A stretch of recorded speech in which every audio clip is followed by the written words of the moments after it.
Mon métier, c'est journaliste en premier lieu, puis après ça, c'est réalisatrice.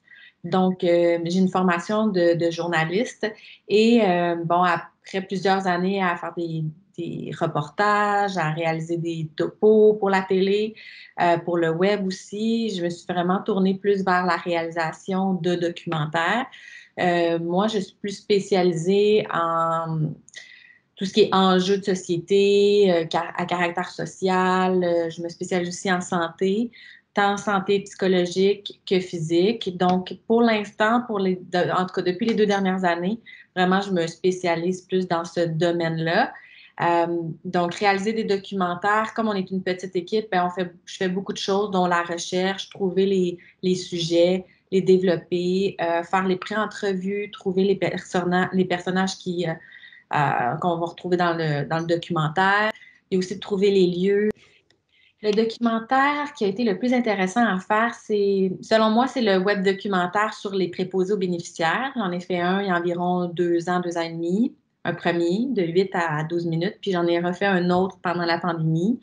Ben, premièrement parce que je suis très intéressée à tout ce qui est enjeux sociaux. Je suis très intéressée par la santé aussi.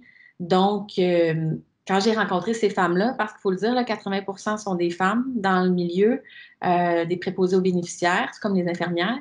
Euh, j'ai été très touchée par tout le travail qu'elles font. J'ai aussi été touchée par la difficulté à être bien payées, leurs conditions de travail qui sont extrêmement difficiles. Plusieurs femmes travaillent à 2, 3 endroits dans la même journée, dans plusieurs résidences, par exemple, pour personnes âgées. Et on se rendait compte que ça n'avait pas de bon sens, leurs conditions de travail. Puis plusieurs de mes collègues aussi en ont parlé à travers les années. Mais jamais on pouvait vraiment voir l'étendue de leur travail parce que ces gens-là n'ont pas le droit de parler habituellement. Ce qui m'a le plus frappé, ce qui m'a le plus frappé dans cette situation-là pendant la pandémie, là, en retournant sur le terrain, c'est que ces femmes-là sont extraordinaires. Premièrement, là, elles travaillent fort, tout ça. Euh, et c'était de démontrer aussi que on n'a pas fait attention. Tu sais, même si on l'avait dit il y a 2 ans et demi, on n'a pas fait attention à elles. On n'a pas fait attention à leur donner de meilleures conditions de travail. Puis on s'est retrouvés euh, dans cette pandémie-là avec des gens déjà très, très, très fatigués. Des gens qui étaient surmenés, qui ne gagnaient pas bien leur vie.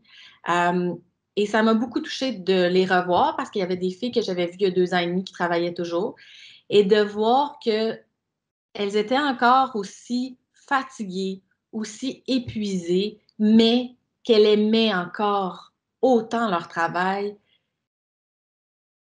Ça n'a pas de bon sens de se rendre compte de ça. Tu sais, on ne peut pas le faire si on ne va pas sur le terrain. C'est ça le travail de journaliste. Tu sais, c'est d'aller sur le terrain pour voir qu'est-ce qui se passe vraiment.